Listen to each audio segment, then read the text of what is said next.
Bismillahirrahmanirrahim. Assalamualaikum warahmatullahi wabarakatuh.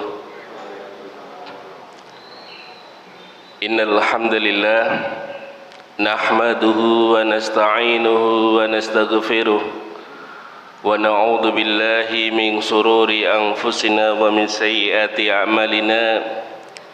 May yahdihillahu fala mudilla lahu wa man yudlil fala hadiyalah. Ashhadu an la ilaha illallah wa ashhadu anna Muhammadan abduhu wa rasuluh. Qala Allahu ta'ala fil Qur'anil Karim, a'udzu billahi minasyaitonir rajim. Bismillahirrahmanirrahim. Ya ayyuhalladzina amanu taqullaha haqqa tuqatih wa la tamutunna illa wa antum muslimun. Wa qala Rasulullah sallallahu alaihi wasallam fi hadisihi, man salaka tariqan yaltamisu fihi ilman sahalallahu lahu tariqan ilal jannah.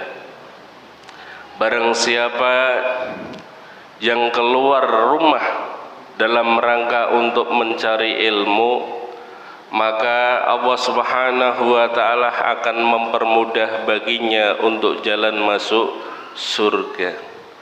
Semoga kita yang hadir ini niatan tulus dalam rangka untuk mengkaji, mendengarkan, dan senantiasa untuk saling mengkoreksi. Wa tawassaw bil haq wa tawassaw bis sabr, sehingga kita termasuk golongan yang dimana majelis kita dihadiri para malaikat atas perintah Allah Subhanahu wa ta'ala. Bapak-bapak, ibu-ibu, jamaah hadirin hadirat rahimakumullah, tiada kata yang pantas kita ucapkan melainkan rasa syukur kita kehadirat Allah Subhanahu wa ta'ala, karena dengan limpahan rahmat serta hidayahnya pada kesempatan sore hari ini kita dapat bermujalasah untuk senantiasa saling nasihat menasihati dalam kebaikan dan nasihat menasihati dalam kesabaran. Jamaah rahimakumullah, salawat serta salam semoga Allah tetap limpahkan kepada Nabiuna Muhammad sallallahu alaihi wasallam, alladzi qad hamalan nas minaz zulumati ilan nur wa kadzalika ila siratil azizil hamid. Jamaah rahimakumullah, duduknya kami di sini bukan berarti kami lebih pandai, akan tetapi yang di hadapan kami ada guru-guru kami, Bapak Kiai Mandri, Ustadz Hudi. Ini semuanya adalah guru-guru kami yang senantiasa banyak menasihati kami tentang kebaikan dan kesabaran. Jamaah rahimakumullah, pada kesempatan jelang iftar ini saya akan menyampaikan sebuah materi tentang romantika Yusuf. Kisah Yusuf disebut oleh Allah Subhanahu wa ta'ala adalah sebaik-baik kisah dalam Al-Quran. Ketika Allah Subhanahu wa ta'ala menceritakan tentang Nabi Ibrahim, ketika Allah menceritakan tentang Nabi Yunus, ketika Allah menceritakan tentang Nabi Adam, beliau tidak menyebut bahwa cerita itu adalah ibaratnya semua baik, tapi ada yang lebih baik. Yang lebih baik adalah di mana cerita tentang Nabi Yusuf alaihi salam. Jamaah rahimakumullah, sedikit sekilas tentang asbabun nuzul terkait dengan turunnya surat Yusuf. Kalaulah kemarin kita belajar Al-Quran begitu asik, tapi coba kita dalam sebuah belajar Al-Quran memang ada berbagai macam metode. Yang sedikit kita ketahui, Di antaranya belajar Al-Quran, ada belajar Al-Quran metode kauni quantum memory, yakni metode belajar Al-Quran semudah tersenyum, Bapak. Kira-kira senyum niku gampil napa mboten, Pak? Mudah niku ya, kecuali orang yang punya sifat iri, dengki, hasad sulit. Tapi bagi orang-orang yang beriman, orang yang hatinya selamat, hatinya bersih, insya Allah senyum itu mudah. Maka metode untuk disampaikan terkait dengan pembelajaran Al-Quran yaitu metode membaca Al-Quran semudah tersenyum. Itu ada 5 komponen yang perlu kita sampaikan mungkin sebagai prolog kita, karena nanti untuk sampai kepada materi harapannya jamaahnya bertambah itu.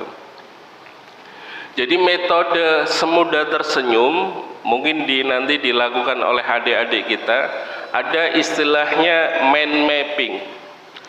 Mind mapping yaitu adalah membedakan antara otak kanan dan otak kiri. Dalam diri manusia ada 2 otak, otak kanan dan otak kiri. Otak kanan cenderung akan meresum sebuah memori-memori, sebuah kejadian, terus kemudian diikat, ya, dan tidak akan terlupakan. Contohnya, ketika kita mengingat sebuah kejadian, boleh jadi ada salah satu keluarga kita meninggal, entah itu bapak kita, ibu kita. Coba kita sekilas disuruh menceritakan, pasti ingat Bapak. Ingat boten? Umpamanya ada kejadian yang begitu sangat menyedihkan, pasti ingat. Karena dalam diri kita menyimpan sebuah memori yang luar biasa. Dan menurut ahli, memori yang paling utama itu bukan terletak pada otak ternyata, tapi ada di gerakan tangan. Jamaah rahimakumullah, maka kalau kita amati para orator hebat, pembicara hebat, pasti menggunakan tangan-tangan ini untuk bergerak. Mereka sedang mengaplikasikan dalam pergerakan hafalannya, jadi disimpan dalam tangannya. Jamaah rahimakumullah, dengan metode tersenyum ini ada jamaah usia 60 tahun berhasil menghafalkan An-Najm, padahal sebelumnya belum pernah menghafal, ya. An-Najmi wan najmi idza hawa dan selanjutnya. Ini bisa dihafal, mind mapping. Yang kedua, metode kedua adalah baby reading, yaitu di mana seorang santri atau seorang murid yang mau belajar Al-Quran tidak usah banyak untuk berpikir, maka ikuti murabinya, gurunya. Ibaratnya gurunya melafalkan kalimat Alhamdulillahirabbil alamin, maka diikuti Bapak Ibu. Seakan-akan seperti seorang anak ketika dilihatkan sebuah gambar, di situ ada seorang ayah dan seorang ibu. Anak itu tidak usah dieja, B-A-B-A-K, bapak. Terus di situ ada gambar ibu, ditulis I-B-U-K, ibu. Tidak usah. Yang perlu disampaikan kepada anak kita cuma cukup lihat gambarnya dan sebut bapak. Pasti anak kita ikut bisa melafalkan kalimat tersebut. Ternyata membaca Al-Quran itu ada istilah metode qiraati atau talaki dan lain sebagainya. Jamaah rahimakumullah. Maka yang ketiga adalah istilah dalam menghafal Al-Quran adalah ankaring. Ankaring itu adalah sebuah ibaratnya jangkar Bapak Ibu. Jangkar itu ibarat sebuah ilmu adalah buku.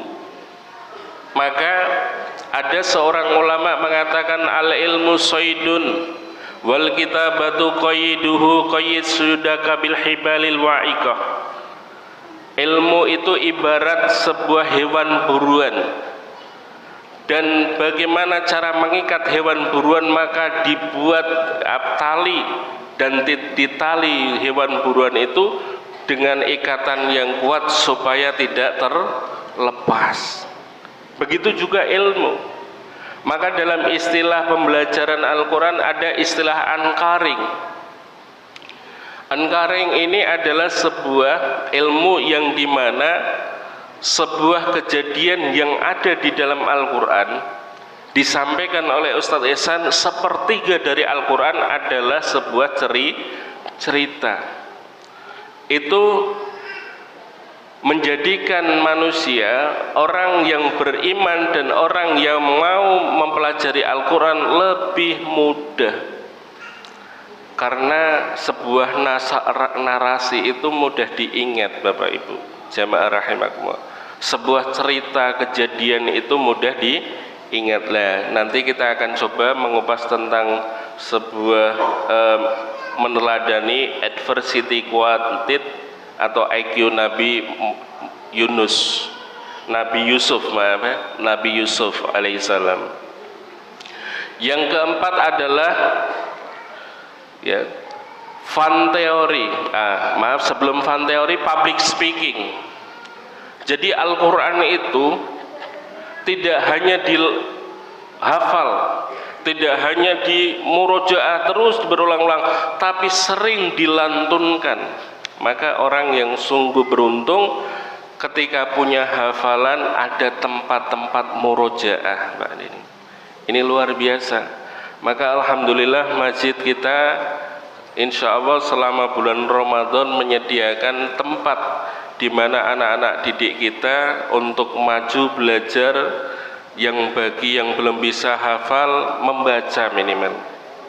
Bagi yang sudah bisa hafal, maka tempat ini sebagai murojaah walaupun 1 atau 2 ayat dan bahkan beberapa ayat. Jamaah rahimakumullah, yang terakhir adalah sebuah fun theory, yaitu metode dengan menggunakan menyenangkan. Jamaah rahimakumullah, Al-Quran disebut Ustadz Ihsan belajar Al-Quran asyik. Maka ketika kita belajar Al-Quran itu bisa merenungi, bisa mengambil sebuah ibrah pelajaran, maka begitu sangat indah, Bapak Ibu jamaah rahimakumullah. Maka kita akan menemukan sebuah pelajaran yang tersirat dalam suratan yang ditulis oleh sahabat Rasulullah dan disampaikan oleh Rasulullah dan dibawa oleh malaikat Jibril, dan itu adalah wahyu langsung dari Allah Subhanahu wa ta'ala. Jamaah rahimakumullah, dan tanggal 17 Ramadan adalah diperingati dengan nuzulul Quran. Ada 3 hal keistimewaan. Yang pertama, disebut nuzulul Quran adalah waktu diturunkan wahyu Al-Quran dari Laufil Mahfuz ke Baitul Izzah. Jadi pada tanggal 17 itu Allah turunkan Al-Quran dari Baitul Laufil Mahfuz ke Baitul Izzah. Terus yang kedua, diturunkannya Al-Quran dari Baitul Izzah kepada Nabiuna Muhammad sallallahu alaihi wasallam, tepat tanggal 17 juga.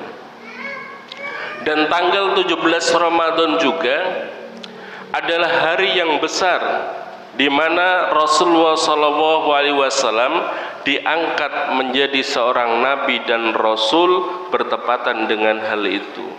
Jamaah rahimakumullah, maka 3 hal yang istimewa ini sungguh beruntung bagi hamba-hamba yang beriman, mengharap ridho dari Allah Subhanahu wa ta'ala, mengencangkan ikat pinggangnya untuk senantiasa mendekatkan diri kepada Allah Subhanahu wa ta'ala. Jamaah rahimakumullah, memasuki materi. Asbabun nuzul dari surat Yusuf adalah, jadi para sahabat pada saat itu merasa lesu, merasa kurang semangat. Terus kemudian para sahabat menghadap kepada Rasulullah SAW, ya Rasulullah, tolong ceritakan sebuah kisah atau sebuah hadis supaya menjadi penyemangat bagi kita. Maka Rasulullah SAW berdoa kepada Allah dan turunlah sebuah ayat, yakni berbunyi, Allahu nazzala ahsanal hadis. Allah akan menurunkan sebuah kisah yang lebih baik daripada hadis seperti biasa-biasanya. Jamaah rahimakumullah, dalam Quran surat Yusuf ayat 3, kami menceritakan kepadamu Muhammad kisah yang baik dengan mewayuhkan Al-Quran ini kepadamu, dan sesungguhnya engkau sebelum itu termasuk orang-orang yang tidak mengetahui. Jamaah rahimakumullah, Nabi Muhammad SAW sebelum datangnya wahyu tidak mengetahui bahwa cerita pada zaman dahulu ada sosok seorang nabi yang bernama Yusuf alaihi salam. Kalau diruntut, Yusuf itu mempunyai sebuah fisik yang luar biasa. Kalau laki-laki terkenal gantengnya gitu, itu ternisbat pada neneknya, yakni istri Nabi Yuna Ibrahim alaihi salam, yakni Sarah. Maka Allah menyebut tidak ada wanita yang lebih cantik daripada satu, Hawa, dan yang kedua adalah Sarah. Ya, Allah menyebutkan dalam sebuah firman-Nya, dikatakan bahwa wanita tercantik di dunia itu adalah istrinya Nabi Adam, yakni Hawa, dan yang kedua adalah Sarah. Ya, boleh jadi nanti setelahnya cucu-cucunya ada mungkin keturunan dari Nabi Ibrahim di bawahnya, yakni istri Rasulullah SAW dan lain sebagainya. Tapi disebutkan itu bahwa wanita yang tercantik adalah setelah Hawa adalah Sarah. Boleh jadi wajah yang dimiliki oleh Yusuf alaihissalam adalah itu sesuai dengan neneknya, yakni Sarah, istrinya Ibrahim, Nabi Yuna Ibrahim alaihissalam. Jamaah rahimakumullah, yang saya kutip dalam romantika Yusuf itu bukan istilahnya proses percintaan rasa yang dimiliki Nabi Yuna Yusuf dengan Zulaihah istrinya Al-Aziz, Al-Amir Al-Aziz. Tapi ini kita akan coba menukil sebuah apa yang telah terjadi pada Nabi Yuna Yusuf alaihissalam, itu hampir kok sama dengan yang dilakukan oleh Nabi Yuna Muhammad sallallahu alaihi wasallam. Coba kita renungan Bapak Ibu. Yang memusuhi Nabi Yusuf ini adalah saudaranya, kakak tiri, saudara seayah. Yang memusuhi Nabi Muhammad sallallahu alaihi wasallam adalah pamannya sendiri, pamannya Rasulullah sallallahu alaihi wasallam yang disebut Abu Lahab. Sebelum datang sebuah risalah Islam, Abu Lahab ini sangat sayang kepada Nabi Muhammad sallallahu alaihi wasallam. Akan tetapi setelah datang agama Islam yang dibawanya, mulailah kebencian, hasad, iri, dengki muncul sehingga terjadi sebuah permusuhan. Jamaah rahimakumullah. Yang terjadi pada Nabiuna Yusuf itu juga terjadi pada Nabi Muhammad. Ya. Yang saya sampaikan adalah dalam diri kita itu mungkin akan berucap ada sesuatu, tidak mungkin kita akan sukses. Orang mungkin kita itu dilahirkan jadi orang yang tidak mampu, mau makan aja sulit. Terus kemudian kadang kita dininak bobokan, udah nggak usah bercita-cita tinggi, cukup jadi orang yang punya keterampilan. Keterampilannya apa? Kalau di tempat saya di sana Caruban niku, nek wong cah nom niku bapak ibu, kalau belum bisa macul urung diarani cah nom niku. Yang kedua, nek urung iso ngrajang tembako niku, belum bisa dikatakan cah nom niku. Lah pada saat itu saya satu macul tidak pernah, kedua ngerajang tidak pernah. Sampai-sampai mau belajar ngerajang, kata bapak saya ndak usah. Bapak dulu pernah belajar ngerajang, kena gobang, jadi ndak berani. Sampai beliau sepuh tidak pernah belajar ngerajang lagi. Tapi alhamdulillah setiap tahun pas musim tembakau ngerajang ke orang-orang yang tonggo teparo untuk ngerajang di tempat kami. Ini keberkahan dari Allah Subhanahu wa taala. Jamaah rahimakumullah, kadang dalam kehidupan kita merasa pesimis, tidak mampu. Maka yang perlu kita lakukan adalah yuk belajar tentang EQ. EQ yang perlu kita pelajari, di mana tidak secara teori saja adalah termaktub dalam kisah Nabiuna Yusuf alaihi salam.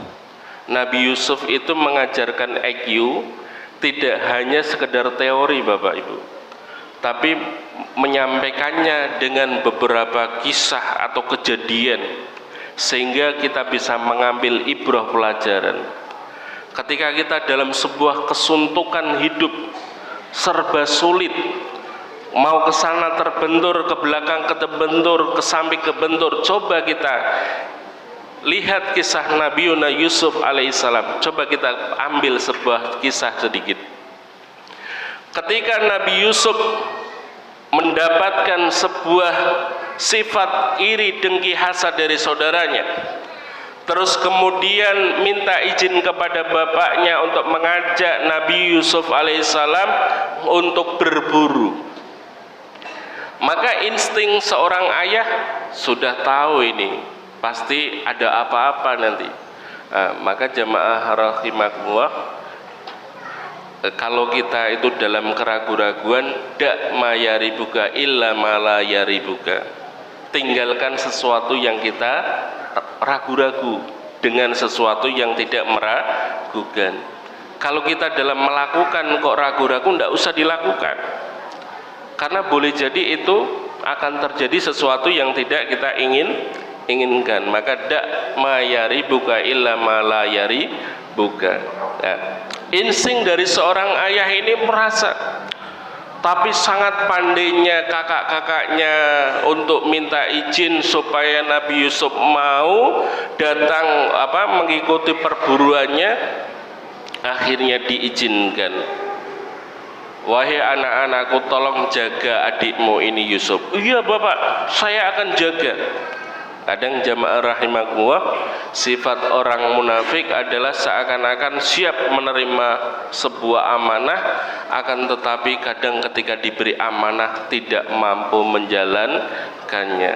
Maka ketika orang mendapatkan amanah, maka perkataan yang baik, inna lillahi wa inna ilaihi rajiun, sesungguhnya ini adalah milik Allah dan akan kembali kepada Allah Subhanahu wa ta'ala, supaya hati kita tidak terjebak dengan sebuah perasaan sum'ah atau rasa sombong.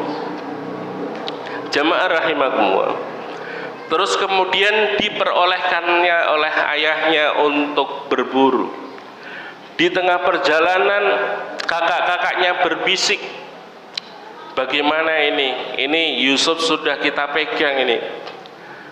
Ada yang mengusulkan bunuh saja, maka ada sebuah ayat supaya Yusuf itu dibunuh. Terus yang kedua, jangan, kasihan. Terus kemudian coba diasingkan, tinggal di tempat yang asing supaya tidak diketahui siapa-siapa. Terus perdebatan, diskusi, mereka diskusi. Akhirnya Nabi Yusuf alaihissalam diputuskan supaya dimasukkan ke dalam apa namanya, sumur, ya. Jamaah rahimakumullah. Nabi Yusuf alaihissalam dimasukkan ke sumur tidak cuma 1 jam, 2 jam, 3 jam Bapak, tapi 3 hari.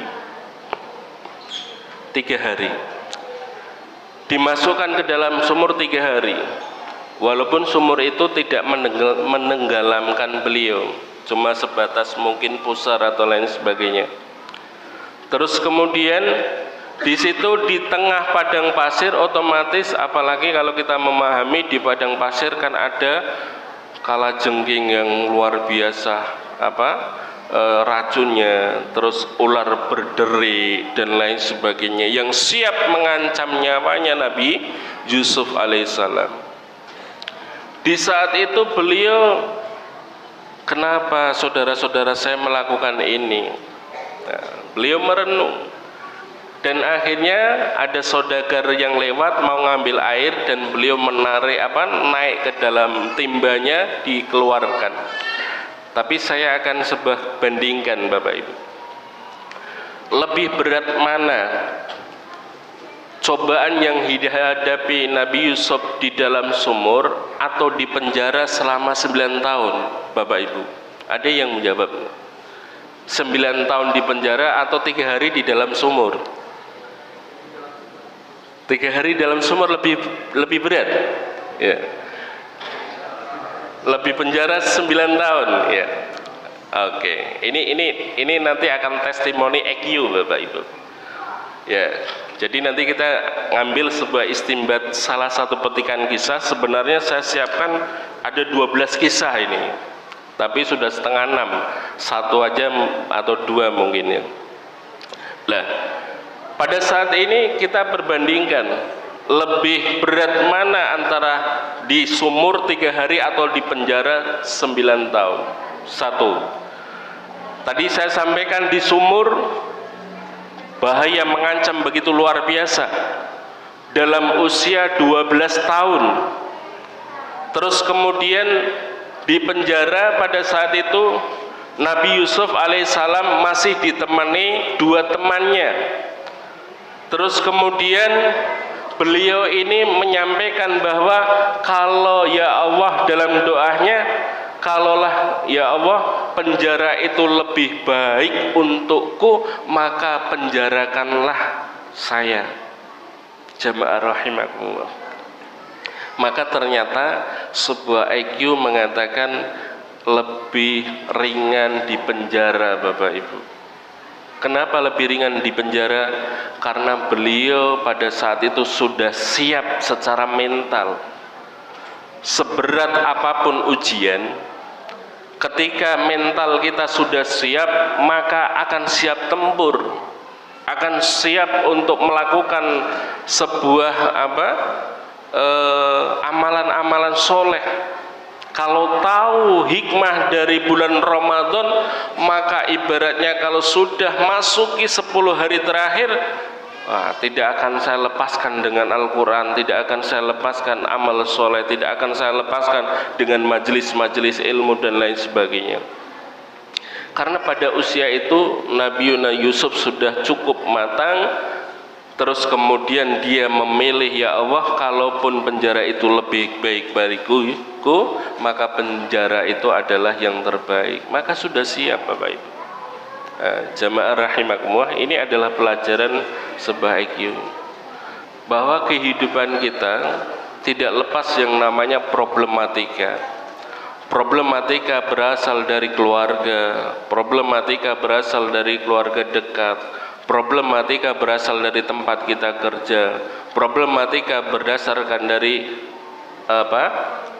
masyarakat dan lingkup besar dan lain sebagainya, pasti semuanya akan merasakan sebuah kesulitan. Maka kata kunci dari sebuah kisah itu adalah coba Bapak Ibu kalau di Gramedia atau di Semarang atau di tempat-tempat buku, coba beli buku yang ditulis oleh seorang penulis besar yaitu Aid Al-Qarni yang berjudul La Tahzan. Pernah dengar Bapak Ibu? Pernah dengar belum? La Tahzan, jangan bersedih. Oke. Nanti insya Allah akan dapat semuanya. Coba agak fokus sedikit ya. Maka ternyata dalam kehidupan itu untuk kata kunci supaya meringankan beban kita itu adalah 1 sabar, 2 sholat. Ini mas-mas yang hadir ya. Kata kunci dalam kesulitan hidup itu wasta'inu bisabri wassalat. Yang pertama bersabarlah, dan yang kedua adalah kita melaksanakan sholat. Wahai orang-orang yang beriman, mintalah pertolongan kepada Allah dengan sabar dan sholat. Wasta'inu bisabri wassalat. Jika Anda diliputi ketakutan, dihimpit kesedihan, dan dicekik risauan, maka segeralah bangkit untuk melakukan sholat. Niscaya jiwa Anda akan kembali tentram dan tenang. Sesungguhnya sholat itu atas izin Allah sangatlah cukup untuk hanya sekedar menyirnakan kesedihan dan kerisauan. Jamaah rahimakumullah. Nah, ini yang mungkin yang dialami Bapak Ibu yang usia 50 tahun ke atas ya. Ini kadang-kadang ketika sudah bangun sudah nggak bisa tidur lagi nggih. Leres napa mboten, Pak? Maka digunakan jangan cuma nonton bola, Pak.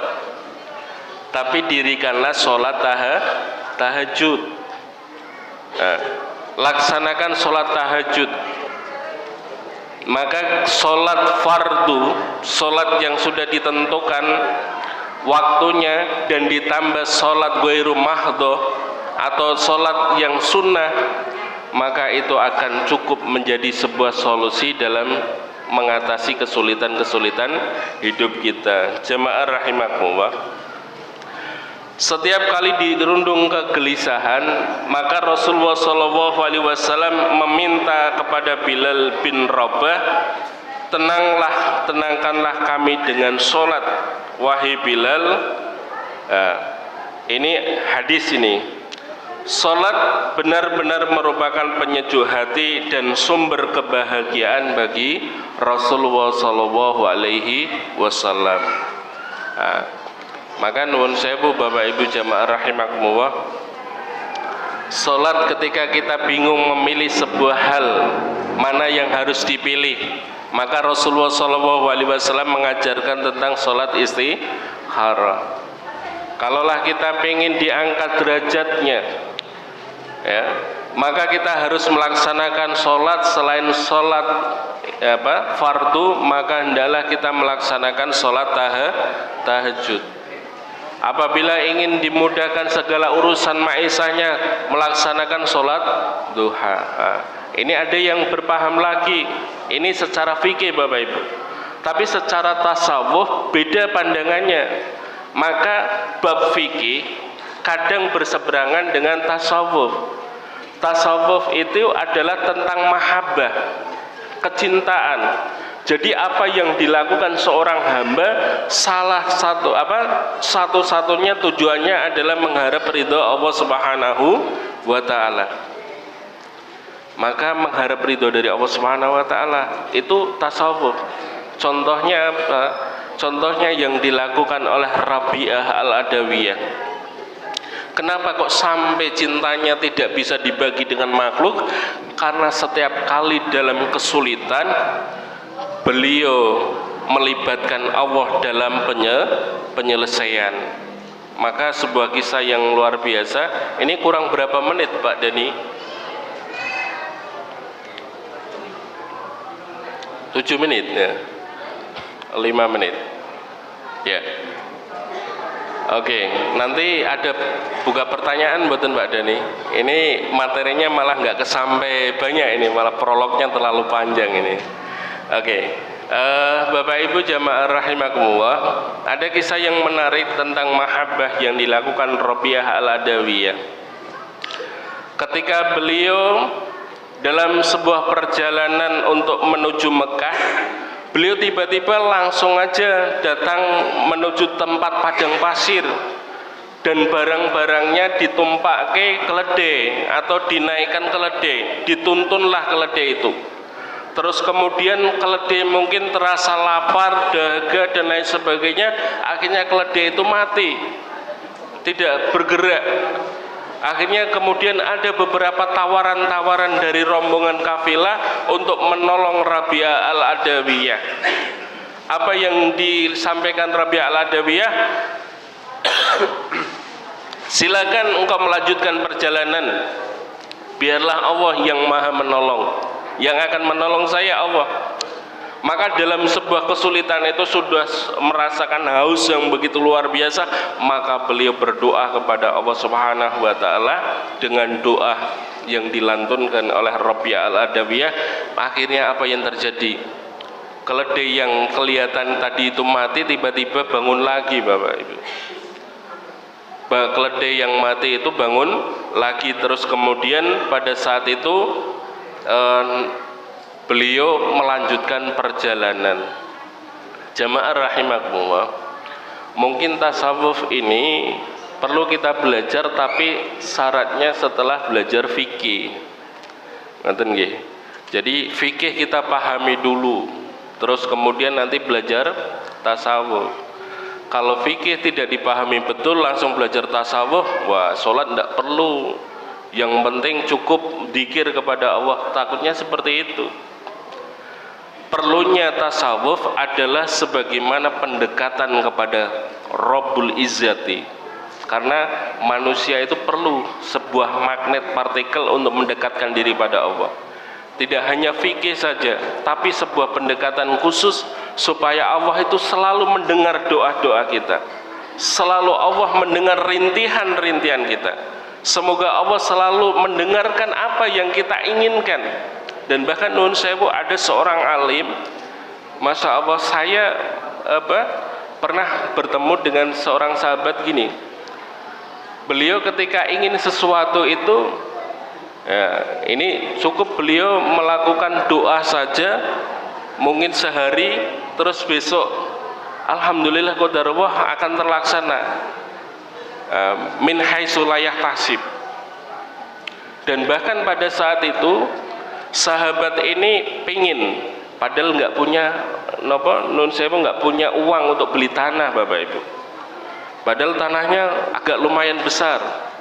Terus kemudian saya coba dilihatin aja tanahnya seperti apa. Akhirnya datang di situ, udah berdoa di situ, udah pulang. Besok urusan Allah Subhanahu wa taala. Tiba-tiba pembelinya itu datang ke rumahnya menawarkan, ya udah tanah sekian ratus juta cuma di DP 5 juta aja, sisanya diangsur sak mampunya. Nah, ini jamaah rahimakumullah kan sesuatu yang tidak ini yang terjadi. Jamaah rahimakumullah, mungkin itu adalah salah satu, ada amalan yang dimana amalan itu Allah ridha, dan sehingga apa yang diinginkan Allah kabulkan. Ya jamaah rahimakumullah, maka perlu kita beramal soleh sebagaimana yang dicontohkan oleh Rasulullah dan para sahabat, dan itu sebagai wasilah supaya kita semakin dekat dengan Allah dan Allah mengabulkan atas doa yang kita panjatkan. Bapak Ibu jamaah rahimakumullah, demikian yang dapat kami sampaikan. Kalaupun ada pertanyaan 1-2 mungkin boleh disampaikan terkait dengan sebuah menteladani IQ Nabiuna Yusuf alaihi salam terkait dengan kisah-kisahnya. Sudah. Monggo Bapak Ibu jamaah rahimakumullah, kita berdoa sebelum berdoa ya, berbuka ya. Bismillahirrahmanirrahim. Allahumma sholli ala Muhammad wa ala ali Muhammad wa sallim wa radiyallahu ta'ala an kulli sahabati Rasulillahi ajmain walhamdulillahi rabbil alamin. Allahumma la sahla illa ma ja'altahu sahla wa la taj'alul hazna idza syi'ta sahla. Allahumma rzuqna rizqan halalan tayyiban mubarakan wa anta khairur raziqin. Allahumma laka sumtu wa bika amantu wa ala rizqika aftartu birahmatika ya arhamar rahimin. Allahumma dhahabat dhama'u wa bitalatil uruqi wa sabatil ajri insyaallah. Subhana rabbika rabbil izzati amma yasifun wa salamun alal mursalin walhamdulillahi rabbil alamin. Wassalamualaikum warahmatullahi wabarakatuh.